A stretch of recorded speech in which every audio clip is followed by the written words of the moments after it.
setuju nggak sih kalau seandainya Boboiboy bertarung bareng kawan-kawannya? Ketika keempat kawannya nggak ada, kekuatan tempur Boboiboy cuma hilang 9%. Itu karena power scale antara Boboiboy dan kawan-kawannya terlalu jauh. Yang hal ini menjadi perbincangan cukup menarik karena walaupun kita tahu judul animasi ini adalah Boboiboy, tapi hampir 90% isinya terlalu berfokus pada Boboiboy dan masalah Boboiboy saja. Sehingga peran kawan-kawan Boboiboy ini sering dipertanyakan, yang menghasilkan pandangan ada ataupun tidak mereka nggak akan berpengaruh pada hasil pertarungan. Diam! Ingat, tonton ini sampai selesai agar tidak ada kesalahpahaman di antara kita. Jadi kita mulai saja pembahasan kita kali ini, yaitu Obsan Teori Boboiboy versus kawan-kawannya. Let's check this out. Yay! Pasti ada yang nanya, Kenapa emang kalau Boboiboy terus jadi fokus cerita dan dapat power up mulu? Kan ini animasinya. ya emang ini animasi Boboiboy, tapi gak semestinya segala konflik dimakan semua oleh Boboiboy. Coba kalian ingat deh, hampir semua musuh dari musim 1, 2, 3 Boboiboy Galaxy, bahkan di komik pun pasti Boboiboy yang beresin semuanya. Kadang Natu mikir, Boboiboy kan punya teman, dan sebenarnya apa sih fungsi dari teman-temannya itu? Bantuin Boboiboy? Kayaknya Boboiboy tanpa dibantuin juga, dia udah terlalu overpower. Yang sebenarnya kan Boboiboy itu konsepnya tim hero ya, tim hero, bukan single hero kayak bapaknya, yang fungsi teman-teman bapaknya tuh cuman jadi support biar bisa bantu Amato. Tapi kalau teman-teman Boboiboy kan mereka tuh punya kekuatan nih. Mereka juga punya keunggulan sendiri masing-masing. Kayak Ying dan Yaya yang jauh lebih pinter. Ada Feng yang pernah jadi rival Boboiboy dan kadang-kadang memiliki power scale yang hampir sama dengan Boboiboy. Bang, ada kan satu lagi kawan Boboiboy. Yang mana kawan Boboiboy? Ente kadang-kadang ini. Oh, yang ini. Kayak pernah lihat, tapi di mana ya? Ya gila kali lah Nat kalau nggak tahu sama si Gopal. Tapi di luar si Gopal adalah bestinya Boboiboy, Nat sebenarnya bingung fungsi anak ini tuh seperti apa.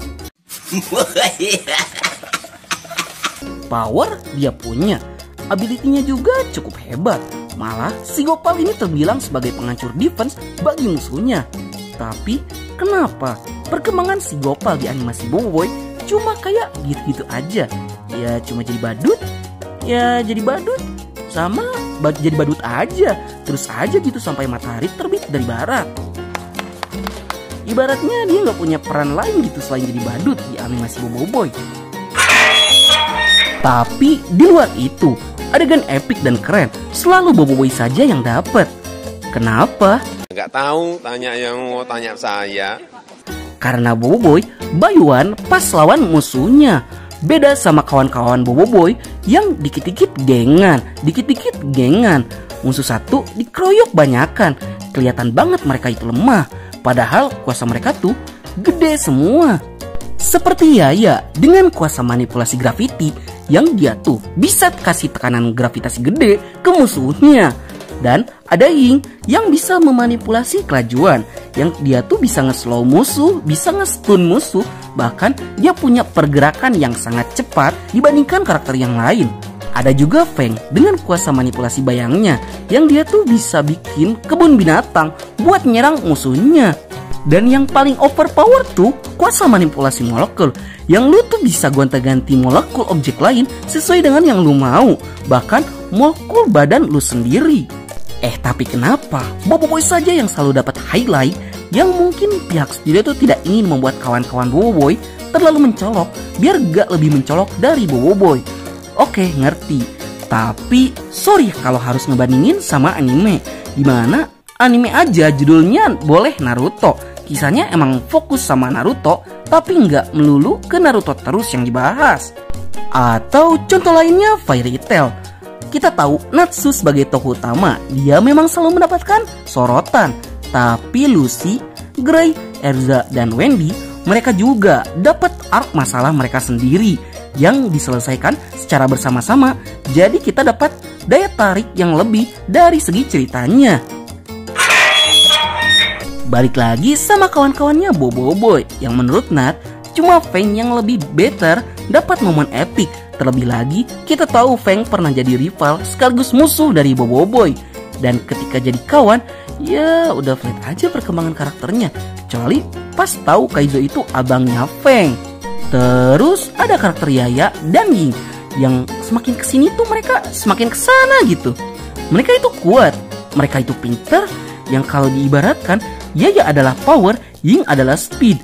Tapi kenapa hal itu kayak jadi disia-siakan? Mereka itu sering diperlihatkan melakukan tag team dalam berbagai momen dengan julukan combo Y and Y. Tapi kemana combo itu sekarang?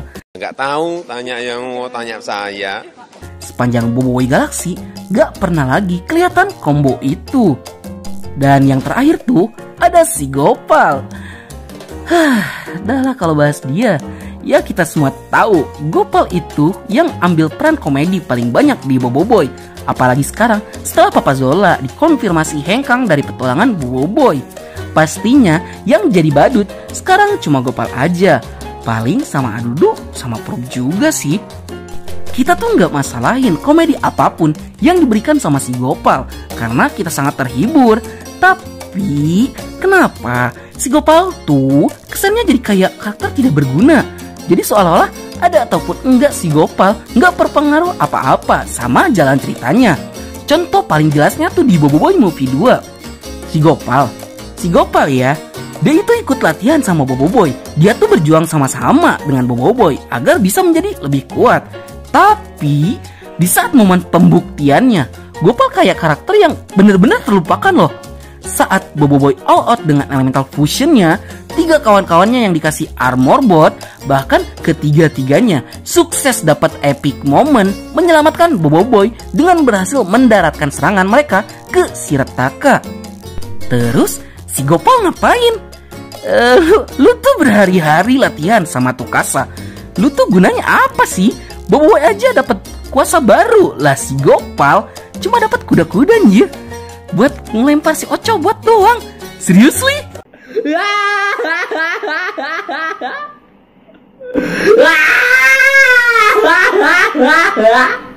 Ya kita kira dengan ikutnya Gopal latihan sama Boboiboy, kita harapnya si Gopal bakal bisa sempurnain kekuatan pengendalian kuasa molekul di tahap keduanya. Tapi malah si Gopal yang paling di-nerf. Ya udahlah kalau bahas si Gopal.